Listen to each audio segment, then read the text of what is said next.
மின்னும் மீனின் சாகசம். அழகான நீல கடலின் ஆழத்தில் மின்னி என்ற சின்ன மீன் இருந்தது.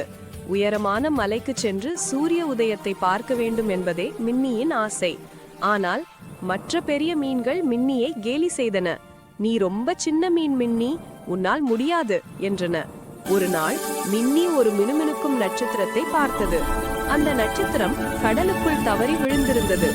நான் உனக்கு உதவுகிறேன், பதிலுக்கு என்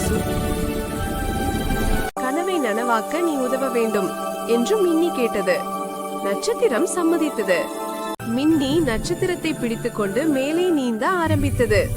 மேலே போக போக பயமாக இருந்தாலும் நட்சத்திரத்தை பத்திரமாக கொண்டு செல்ல வேண்டும் என்று நினைத்தது. கடலின் மேல் பகுதிக்கு வந்ததும் நட்சத்திரம், நன்றி மின்னி, நீ என் நண்பன் என்றது.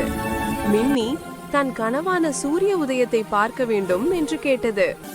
நட்சத்திரம் தன் ஒளியால் மின்னிக்கு ஒரு பாதை உருவாக்கியது. அந்த பாதை வழியாக சென்று மின்னி மலையின் உச்சிக்கு வந்து சேர்ந்தது. அங்கிருந்து தங்க நிறத்தில் உதயமாகும் சூரியனை பார்த்த மின்னிக்கு மிகவும் மகிழ்ச்சி. நன்றி நண்பா என்று நட்சத்திரத்திடம் சொன்னது. அன்று முதல் எல்லோரும் மின்னியின் துணிச்சலை பாராட்டினார்கள்.